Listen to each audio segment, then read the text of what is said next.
sallallahu alaihi wasallam. Maka kalau terasa panas, banyak-banyak berselawat. Ya Nabi salam alaika, ya Rasul salam alaika, ya Habibi salam alaika, salawatullah alaika. Pokoknya terasa hati mau marah, udah mau mengamuk, baca selawat. Bapak juga besok pagi begitu, terlambat bini mau masak, baca selawat. Mana engkau bini tak datang juga, bininya pula berselawat. Sallallahu Muhammad, sallallahu alaihi wasallam. Insyaallah bapak itu tak akan marah. Janji Pak Ustaz, betul. Tiba-tiba besok bapak itu tak ada lagi minta kopi. Mana kopi? Sudah dibuatkan oleh yang lain. Marah ibu tuh, pas ibu sudah mau marah, bapak tuh pula berselawat. Sallallahu tak mempan melayang biru belakang. Bapak Ibu yang dimuliakan Allah SWT, ini kita ini menyambung antara dua. Isra Mi'raj sudah lewat, puasa di ambang mata. Jadi apa yang Ustaz mau sampaikan, gabungkan antara dua, Isra Mi'raj dan menyambut bulan suci Ramadan. Pelajaran yang mau diambil ada 5. Pelajaran yang mau saya sampaikan ada 5. Isra Mi'raj dan menyambut Ramadan. Yang pertama, Allah mengangkat derajat Nabi Muhammad setelah dadanya dibedah, dibersihkan dari penyakit hati. Penyakit hati itu apa Pak Ustaz? Liver. Bukan penyakit itu. Penyakit yang paling mengotori hati adalah, Bapak Ibu semua hafal ayatnya, wa min syarri hasidin iza. Itulah penyakit yang paling merusak, namanya hasad. Apa itu hasad? Tak senang menengok orang lain dapat nikmat. Menengok orang lain dapat nikmat. Iyalah, dia bisa duduk di bawah tenda, kami kepanasan. Siapa ibu bapak yang sakit hati menengok orang yang dapat nikmat ini, berarti dia sudah hasad. Kami mendoakan kalian yang kepanasan supaya hati kalian dingin. Kalian pun doakan juga kami supaya mudah keluar nanti selesai acara. Artinya kita saling doakan yang baik. Panjangkan umur Pak Bupati, sehatkan badannya. Yang sakit-sakit hati jangan berdoa, ya Allah capek dan mati. Kalau bisa jangan langsung mati, stroke agak 6 bulan. Jangan. Orang yang busuk hati, maka nanti badannya akan sakit. Pergi undangan, balik undangan, tiba-tiba jantung tak tentu. Bapak tak sampai hati menengok bini sakit, pergi ke puskesmas. Pak dokter puskesmas, tolong bini saya di rumah kesakitan. Puskesmas pun datang ke rumah membawa balon ketek yang hitam. Wah, ini tinggi betul tensinya. Berapa Pak dokter? 150/180. Jangan jauh-jauh dari rumah. Kenapa Pak dokter? Payah ngurus jenazahnya. Ada makan kambing? Tak ada. Ada makan gulai kambing? Tak ada. Ada makan soto kambing? Tak ada. Ada makan sate kambing? Tak ada. Ada makan sop kambing? Tak ada. Rupanya bukan salah kambing.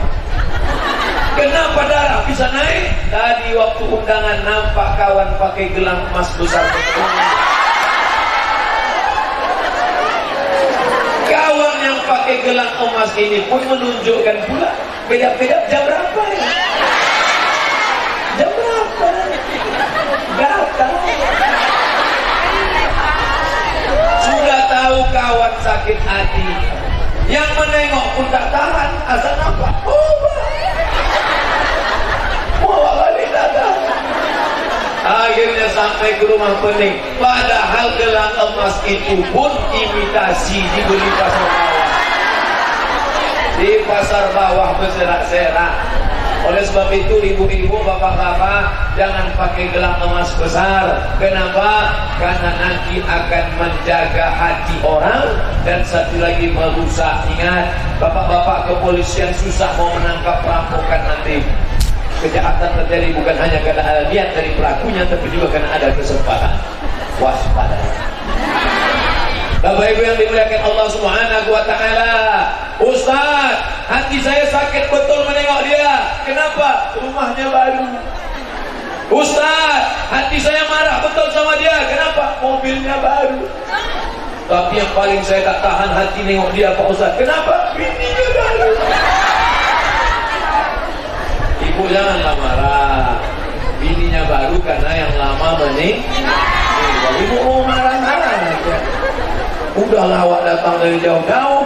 Ustaz pun ceramahnya mengangkatkan hati awak pula. Udahlah awak kepanasan, ceramahnya pun panas. Mau apa balik? Jangan. Maka kesimpulannya adalah bersihkan hati. Makanya apa kata Ustaz A'agim? Jagalah hati, jangan kau. Jagalah hati, bersihkanlah hati. Macam mana hati Nabi Muhammad dibersihkan? Pakai air Zam-Zam. Lalu kita pakai apa? Pakai air kuantan. Bukan dengan itu berdoa. Selesai wuduk doa, Allahumma ja'alni minan tawabin. Jadikan aku orang yang bertaubat. Waj'alni minal mutatahhirin. Jadikan aku orang yang mensucikan hati. Waj'alni min ibadikas shalihin. Ya Allah, bersihkan hati kami dari penyakit hasad. Bersihkan hati kami dari penyakit dengki. Bagaimana caranya Pak Ustaz? Kalau nampak kawan dapat nikmat, doakan dia selesai tahajud malam, selesai sholat. Ya Allah, panjangkan umur saudara saya ini, berikan dia rezeki yang barokah, jadikan anaknya soleh solehah, jadikan keluarganya sakinah mawaddah warahmah. Itu cara menghilangkan penyakit hati. Bayangkan wajahnya. Saya yang mengejek-ngejek saya di internet itu, yang membuli-buli saya doakan mereka selalu. Ya Allah, berikan mereka hidayah. Ya Allah. Tak pernah Ustaz marah. Tidak. Kenapa Ustaz tak pernah marah? Tak pernah kami tengok Ustaz balas caci maki mereka di YouTube, caci maki mereka di FB. Kenapa Ustaz tak marah? Karena saya tak punya password. Yang mengaturnya admin semuanya. Itu caranya, jangan dibalas. Dia sudah mencaci maki saya Pak Ustaz. Dia sudah melempar saya pakai batu. Siapa yang melempar engkau pakai batu? Lempar dia pakai bunga. Siapa yang melempar kamu pakai batu? Lempar dia pakai bunga. Siapa yang melempar kamu pakai batu? Lempar dia pakai bunga. Sudah 3 kali Pak Ustaz, lempar dia pakai bunga. Yakinkan potnya ikut sekalian. Jangan dia suka kurang aja. 3 kali dia lakukan. Ustaz Somad, saya diejek-ejek orang, doakan dia. Saya diejek-ejek orang, maafkan dia. Saya diejek-ejek orang, laporkan dia ke Polres. Biar tahu dia. Ini dana sama kita ada Pak Kajari, Kejaksaan Negeri. Tuntut dia. Pasal apa? Pencemaran nama baik. Pasal apa? Mengganggu ketertiban. Masya Allah. Tengoklah hebatnya doa orang-orang soleh. Tadi kita kepanasan, begitu datang angin berhembus sejuk terasa. Betul? Padahal tak ada dipasangin. Tak ada. Tapi doa orang. Kita ni menumpang kuah. Ada orang-orang yang berdoa. Kita ni meminta doa orang. Makanya kalau jumpa orang, doakan saya Pak, doakan saya Bu. Maukah Bapak Ibu mendoakan Ustaz Abdul Somad? Doakan Ustaz Somad mati dalam husnul khatimah. Jangan sekarang. Nanti malam masih pengajian di Simalinya. Kalau mati sekarang, berhentilah pengajian nanti malam. Mati kapan saja bisa. Yang penting mati husnul khatimah. Kalau hati bersih, maka insya Allah mati husnul khatimah. Mudah orang berbisik ke telinga, la ilaha illallah. Nampak mulutnya bergerak. Tapi orang yang busuk hati, payah mati. La ilaha illallah. Ulang balik Pak Imam membisikkan ke telinga sebelah kanan, la ilaha illallah. Berapa harga sawit? Oleh sebab itu mari kita bersihkan hati. Menjelang Ramadan banyak orang membersihkan rumah. Bagus. Menjelang Ramadan banyak orang membersihkan kantor. Mantap. Menjelang Ramadan banyak orang membersihkan diri. Oke. Tapi jangan lupa rupa hati dibersihkan. Innallaha la yanzuru ila ajsamikum, Allah tak menengok badan kamu, wala ila suwarikum, Allah tak menengok wajah kamu, walakin yanzuru ila qulubikum, yang ditengok Allah hati kamu, hati kamu. Tapi jangan gara-gara Ustaz Somad cerita hati, besok pagi pegawai PNS tak mandi, dipanggil sama Pak Bupati, sini, kenapa kamu tak mandi, tak rapi, tak bersih? Allah tak memandang wajah kita, Allah memandang hati kita. Bau hantu.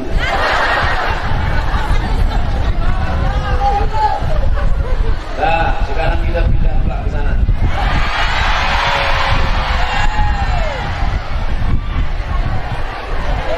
Serba salah saya telah.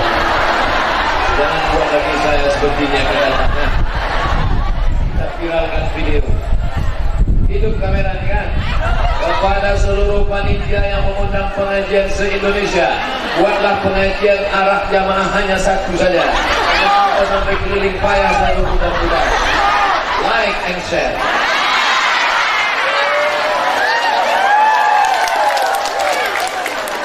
Nah, yang kedua, apalagi pelajaran yang kedua? Pelajaran yang kedua dari Isra Mi'raj adalah Nabi melihat waktu Isra Mi'raj ada orang memakan besar sebesar rumah. Ada besar sebesar rumah dia makan, masuk ke dalam perutnya, maaf cakap, keluar dari bawah sampai melebur, membakar, hancur usus-ususnya. Lalu Nabi bertanya, siapa itu wahai Jibril? Jibril menjawab, itu adalah orang yang makan riba, makan haram. Pinjam 100, bayar 120. Pinjam 1 juta, bayar 1.200.000. Pinjam 10 juta, bayar 11 juta. Riba. Orang yang makan riba kena 5. Yang pertama, alladzina yakuluna riba, orang yang makan riba bangkit dari kubur macam orang kerasukan jin, hantu, setan. Kata orang Jawa, kesampet. Nanti kalau kita bangkit dari kubur, nampak tengok ada orang macam kerasukan setan, makan riba kan? Dia pun tunjuk kita, wah amma bigodah lari. Maka jangan kasih anak kita makan riba. Yang kedua, orang yang makan riba sepiring nasi haram, masuk ke badan jadi darah menyembur dari jantung naik ke otak, isi otak darah haram. Bapak ibu hafal semua ayatnya. Nasiyatin, kazibatin, khati'ah. Ubun-ubunnya kotor, ubun-ubunnya salah, gara-gara otaknya darah mengalir makan riba. Anak kita yang hijau, anak kita yang bersih, bini kita yang soleha, kotor kepalanya gara-gara dikasih makan riba. Ibu jangan asal minta saja bapak-bapak. Bapak kalau tidak ada bawa uang banyak jangan pulang. Abang pulang ada uang, abang sayang. Tak ada uang, abang melayang, abang kena tendang, ditampukan tunggang langgar. Akhirnya bapak ini ketakutan, dibawanya duit riba, makan duit riba, haram, isi kepala otak semuanya haram. Orang mendengarkan pengajian dia, alhamdulillah di Kuan Sing tak ada satu pun yang tidur. Kenapa tak tidur? Takut. 3. Orang yang makan riba, darahnya berubah menjadi daging membalut tulang. Ayyuma lahmin nabata min haramin, setiap daging yang ada di badan nabata min haramin, kalau tumbuh dari yang haram, fannaru aulabi, tempatnya api neraka jahanam. Nanti ditimbang di padang mahsyar. Hai Abdul Somad, berat engkau 50 kilo, yang halal 20 saja, yang 30 haram, masuk neraka jahanam, dibakar. Berapa panasnya Pak Ustaz? Diletakkan batu kerikilnya di tapak kaki, mendidih otak di kepala. Yang ketiga, duit riba diberikan kepada anak yatim, santunan kepada anak yatim. Sapu kepala anak yatim, ibu-ibu menyapu kepala anak yatim. Mana anak yatim yang paling gondrong, itu disapunya, karena pahalanya banyak. Yang gundul tak ada yang mau nyapu. Diterima sedekahnya. Innallaha thayyibun, Allah Maha suci. La yaqbalu illa thayyiban, Allah tidak menerima kecuali yang suci-suci saja. Selanjutnya, apa bahayanya orang makan riba? Orang yang makan riba, duit riba dibawanya ke Makkah. Dia haji dan umrah, menangis di pintu Ka'bah. Labbaik Allahumma labbaik, labbaik Allahumma labbaik. Apa kata malaikat? La labbaik wala sa'daik. Kau tak dapat haji mabrur. Janganlah tunjuk kami Pak Ustaz, kau tak dapat haji mabrur. Kau tak dapat haji mabrur. Kenapa? Zaduka haram. Karena kau berangkat dengan uang haram. Makanya tak ada perubahan. Dulu sebelum pergi haji tak berjilbab, balik daripada haji di boarding. Dulu sebelum pergi haji pakai rok pendek, balik daripada haji tak pakai rok sama sekali. Tak ada perubahan sama sekali. Tapi di Kuantan Sengingi semua perempuan sudah pakai jilbab. Itu kenapa tak berjilbab? Oh, laki-laki. Masya Allah, jilbabnya panjang. Macam mana jilbab orang Kuantan Sengingi? Panjang ke bawah. Ini sekarang ada jilbab ni pendek, jilbab panjang, celana sempit, menjerit Pak.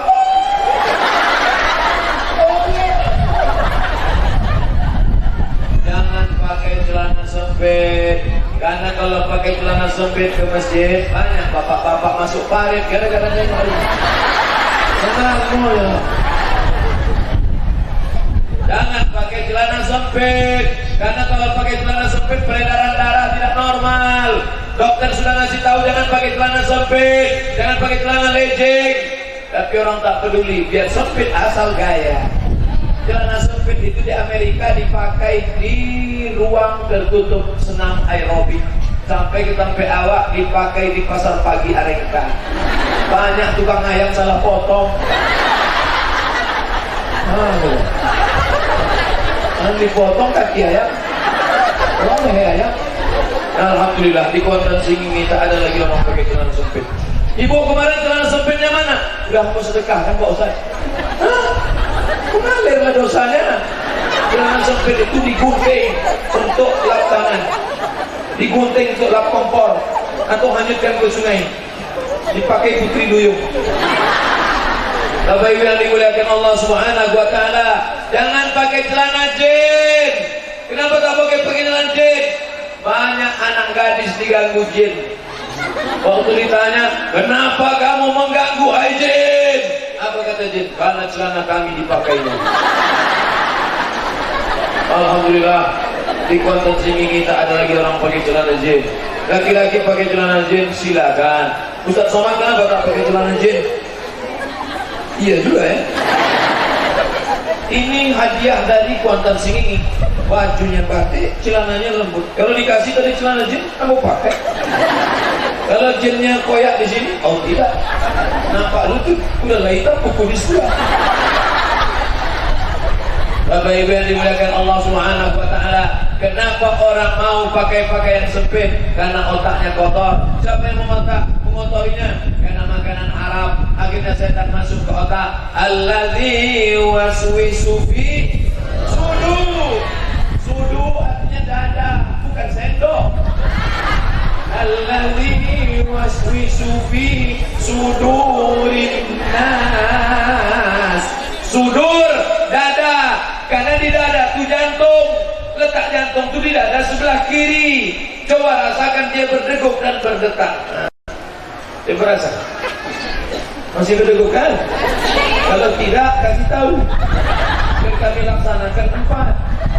Mandikan, kafankan, kuburkan, sholatkan, kuburkan.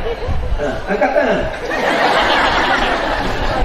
Bapak Ibu yang dimuliakan Allah Subhanahu wa taala, maka selama dia ada di dalam diri kita, selalu berbisik-bisik, lawan. Cara melawannya, jangan makan haram, karena jantung menyemburkan darah, darah naik ke otak. Kalau sampai darah tak normal naik ke otak, itulah orang kena penyakit apa namanya stroke ringan. Mudah-mudahan yang sakit diberikan kesembuhan insyaallah. Ceramah saya dibagi 3. Yang pertama ceramah, yang kedua menjawab pertanyaan yang ditulis di kertas, tapi jangan banyak-banyak, 3, 5, 10, oke, no problem. Yang ketiga nanti kita berdoa supaya kita sehat iman dan Islam dan bisa melaksanakan puasa Ramadan tahun ini insyaallah. Yang ketiga, pelajaran dari Isra Mi'raj. Yang pertama, Apa tadi yang pertama? Lupa Bu. Hah? Bersihkan hati. Bersihkan dari penyakit hati. Yang kedua, hah? Jangan makan riba, makan haram. Yang ketiga, apalagi kalau bukan memakmurkan masjid. Tapi saya tak perlulah ceramah tentang masjid, karena masjid melimpah ruah. Ini melimpah ruah. Ini solat Jumat pun tak macam ini penuhnya kan? Ini solat apa yang macam ini? Solat Idul Adha penuh, maklum. Kalau solat Idul Adha orang ramai sampai keluar, maklum. Kenapa? Karena habis itu ada pembagian daging kurban. Ini habis ini ada daging kurban. Jangankan daging kurban, ikan asin tak ada. Tapi Bapak Ibu tenang, karena saya dapat berita habis acara ini kita akan ada makan malam bersama di rumah masing-masing.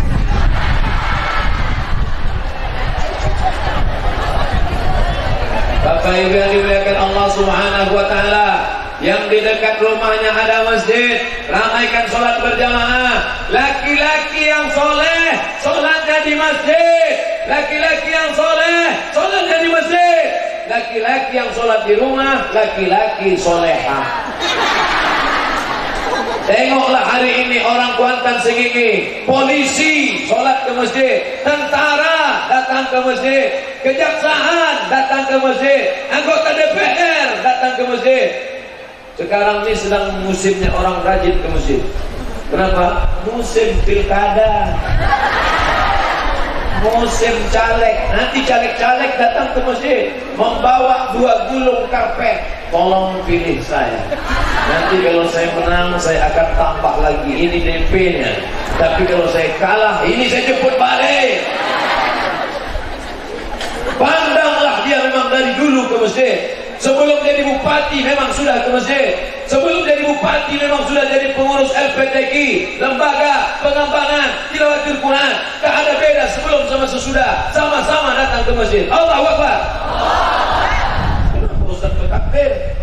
Takbir bukan ngajak perang. Takbir itu membangunkan kawan yang tidur di sebelah. Ini jam berapa? Jam 2.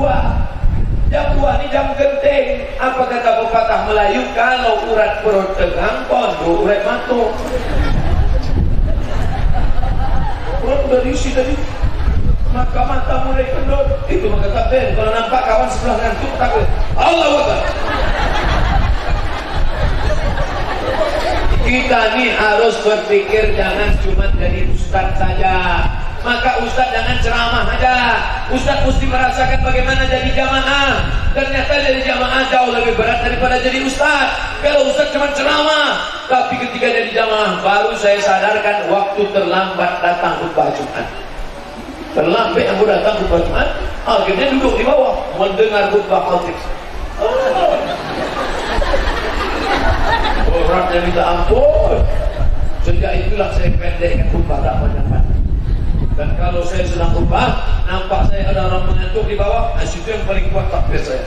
Allahu Akbar. Allahu Akbar. Allahu Akbar. Mendengar takbir setan-setan lari. Makanya rumah baru takbir, mobil baru takbir, orang yang baru menikah takbir, sholat sunnah ditiupkan doa di kepalanya. Sholat sunat 2 rakaat, suami meniupkan doa ke kepala istrinya itu. Ibu dulu ada dibuat bapak macam itu? Insya Allah nanti dibuatnya sekali lagi. Sama ibu juga, bukan sama yang lain. Tapi pengantin lama Pak Ustaz, yang lama sama yang baru sama saja. Bedanya barang lama stok barang baru stok lama. Bapak Ibu yang dimuliakan Allah Subhanahu wa taala. Oleh sebab itu maka masjid, anak-anak dibawa ke masjid. Tuh, anak-anak bawa ke masjid. Kenapa orang anak-anak dibawa ke masjid? Anak-anak dibawa ke masjid, tapi pakai pampers. Karena kalau tidak dia kencing di masjid, kotor karpet. Bapak-bapaknya yang mengantuk siang hari, nanti di bulan Ramadan tengoklah, makin besar masjid, makin sejuk AC-nya, makin lapang masjid, maka siang Ramadan makin banyak orang iktikaf diam di masjid. Betul? Jam-jam 2 tu kalau tengok, oh penuh macam ikan sarden. Kita bangunkan, pak, jangan tidur di masjid. masjid, langsung dia bangun membacakan hadis, naum mustaqim wal ibadah. Tidurnya orang puasa adalah ibadah. Hafal pula nya hadis itu. Sampai hari menghafal hadis itu. Hadis yang lain tak ada hafal. Tidurnya orang puasa adalah ibadah, hadis dhaif. Boleh dipakai untuk qada'il amal, tapi untuk memberikan motivasi tidur tidak. Kalaupun terpaksa mau tidur di masjid, tidurlah telentang, jangan telungkup. Karena kalau telungkup ngeces keluar air liur kena ke karpet. Orang malam mau sujud tarawih, doa paling banyak waktu sujud, Allahu Akbar. Imam lama sujud, dia menahan nafas. Allahu Akbar. Imam mengucap Allahu Akbar, makmum alhamdulillah. Saya nih Pak Ustaz, jangankan tidur telungkup, tidur telentang pun ngeces juga apa lu. Belilah Pampers. Bapak Ibu yang dimuliakan Allah Subhanahu wa taala, ini Masjid Kuantan Sengingi kebanggaan kita. Model arsitekturnya mantap, di dalamnya pula mantap, megah dan mewah. Karpetnya luar biasa, keramiknya memanjat sampai ke tiang. Mudah-mudahan jamaahnya juga ramai insyaallah. Amin. Masjid-masjid yang dekat rumah kita jangan sampai kita tinggalkan. Isi ceramah-ceramah yang berkualitas. Ada Dr. Hamdani dari pesantren Syafaatul Rasul, ada Ustaz siapa namanya? Ustaz Mulkan. Itu Ustaz Mulkan dari Madinah tuh. Ustaz Mulkan itu dari Madinah, 4 tahun di Madinah, 4 tahun minum air Zam-Zam. Awal sampai hari di Madinah. Habis itu suruh polisi berangkat. Bro, aja. Sampai tahun di situ.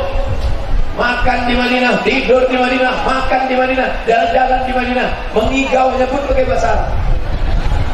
Nah itu, datang pengajian, ikuti semua. Ada pula yang LC di Al-Azhar, MA di Al-Azhar. Ustaz Somad itu cuma LC di Al-Azhar, MA-nya pindah ke Maroko. Tapi ini orang LC Al-Azhar, MA Al-Azhar. Ustaz Irsyad Azizi dari Kuansi. Datangi, manfaatkan ilmunya. Orang bolak-balik belajar di Al-Azhar, tapi LC pulang.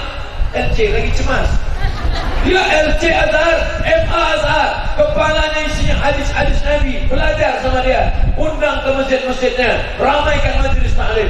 Alhamdulillah Pak Ustaz, masjid kami ramai tiap malam Ramadan. Tiap malam? Iya, dari malam 1 sampai 10 aja Pak Ustaz. Malam yang ke-20 tinggal pemain inti saja lagi. Malam pertama, kedua itu ramai, ada pemain naturalisasi Pak Ustaz. Bapak Ibu yang dimuliakan Allah Subhanahu wa taala, maka ini masjid harus kita jaga. Yang keempat, apa yang kita perlu persiapkan setelah Isra Mi'raj masuk ke bulan Ramadan, maka kita siapkan tak lain tak bukan adalah mansoma. Yang keempat, siapa yang puasa di siang hari imanan karena takut pada Allah, wahtisaban karena mengharapkan balasan dari Allah, ufira lahu ma taqaddama min dzambi, diampunkan Allah dosa-dosanya yang lalu. Puasa itu apa? Tahan mata, tahan hati, tahan kepala, jangan mikir macam-macam, tahan telinga. Alhamdulillah Pak Ustaz, suami saya kalau bulan puasa matanya memang dia tahan dari mulai subuh sampai maghrib tak buka-buka. Ini tak betul. Bukan berarti puasa mengurangi etos kerja. Pak polisi tetap bekerja di lalu lintas jalan raya. Bapak tentara tetap mengamankan negara kesatuan Republik Indonesia. Bapak-bapak pegawai ANS, PNS tetap masuk kantor.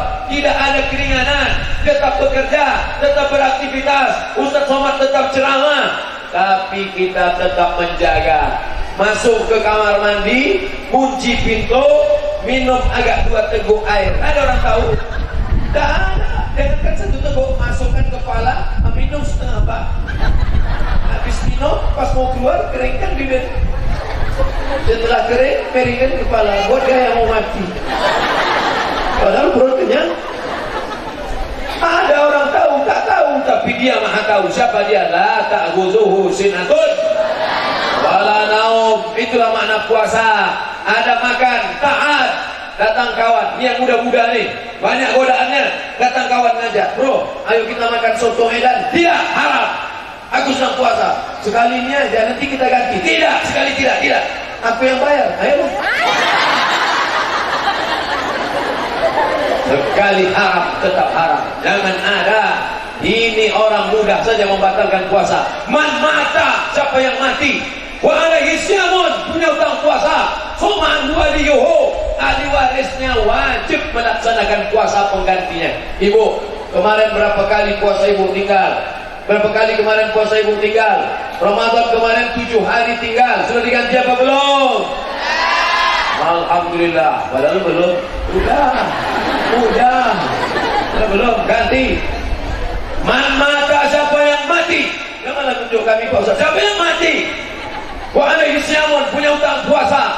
Soman huwaliyuhu, ahli warisnya wajib menggantikan puasanya. Tanya emak kita, tanya ayah kita, berapa kali puasanya tinggal? Alhamdulillah Pak Ustaz, istri saya puasanya tinggal 7 hari. Bapak berapa? 14 hari. Rupanya laki-laki ini lebih banyak pula puasanya tinggal. Maka ganti puasanya Pak, puasa ibu ganti. Jangan sampai mati menghadap Allah ada hutang piutang. Hutang kepada manusia bisa dibayar, hutang kepada Allah mesti ditebus dengan ibadah-ibadah. Maka jangan sampai tinggal puasa. Yang kita sayang sama anak-anak kita, ajarkan mereka berpuasa. Yang umur 5 tahun, 7 tahun, jangan dipaksa. Kalau dia minta makan, kasih makan. Minta makan, nanti tunggu azan maghrib. Sedikit lagi, pas azan maghrib mati. Insya Allah tidak. Semuanya sehat walafiat insya Allah.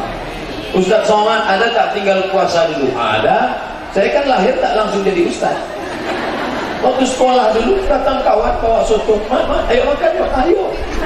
Tapi setelah ini saya ganti semua dah, tobat saya sudah. Bapak Ibu yang dimuliakan Allah Subhanahu wa taala, maka ini nafsu ditahan. Kalau puasa menyentuh hati, ringan tangan berbagi sedekah. Tapi kalau puasa menyentuh lambung, nasi tinggi membumbung. Tulis besar-besar di depan ruang tamu. Kalau puasa menyentuh hati, ringan tangan berbagi. Kalau puasa menyentuh lambung, nasi tinggi membumbung. Oh, Allahu Akbar, Allahu Akbar.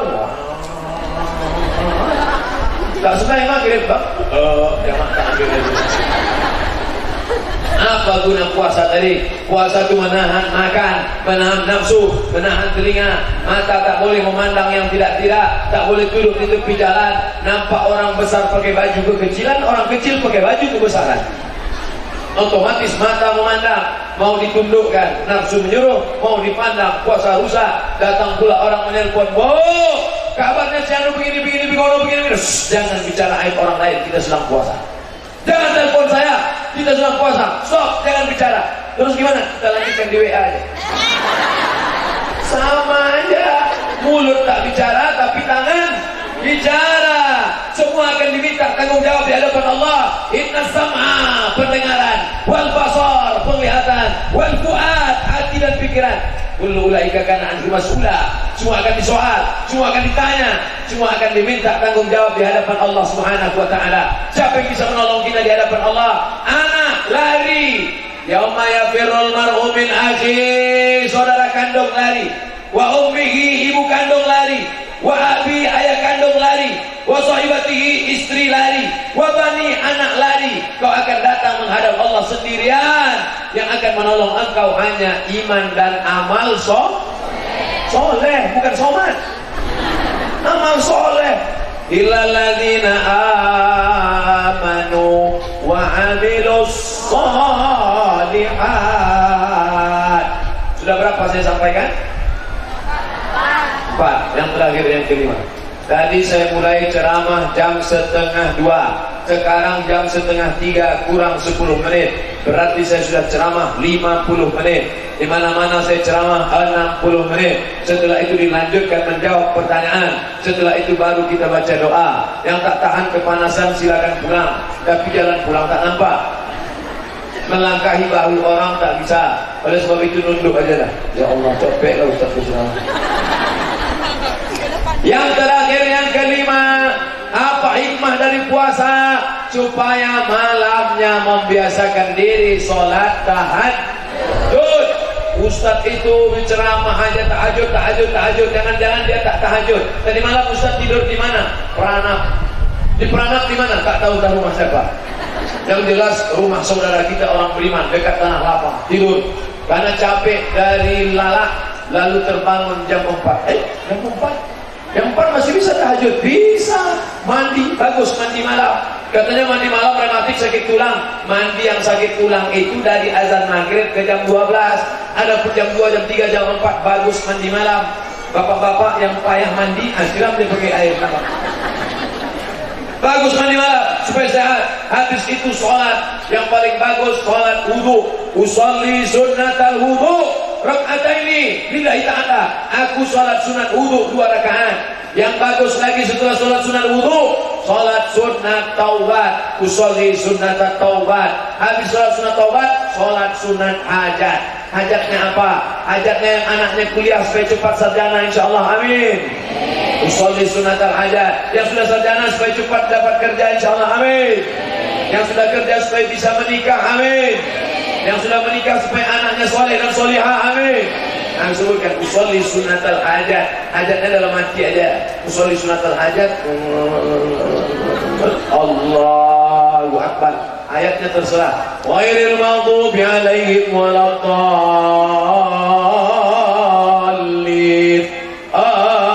Amin. Lama dia memilih ayat karena dia banyak hafalan. Qul huwallahu ahad. Bapak Ibu yang dimuliakan Allah Subhanahu wa taala, bangun tengah malam, tasaharu, makan sahurlah. Tasaharu, makan sahurlah. Fa inna fis sahuri barakah, karena dalam sahur ada barakah. Banyak ibu-ibu tak mau makan sahur. Ibu tak makan sahur takut gemuk. Akhirnya minum air 1 gelas. Nanti bukanya makan 3 piring. Sama aja. Makan itu tidak membuat orang gemuk. Silakan makan banyak-banyak, tak gemuk. Mana contohnya? Ini contoh. Dia tadi makan sama Pak Bupati, semua saya makan. Tak pernah saya nahan makan. Saya kalau ceramah diundang ditanya sama orang, Ustaz sudah ada pantangan? Sudah Pak. Apa pantangannya? 1. Apa pantangan? Pantang dokek Abi.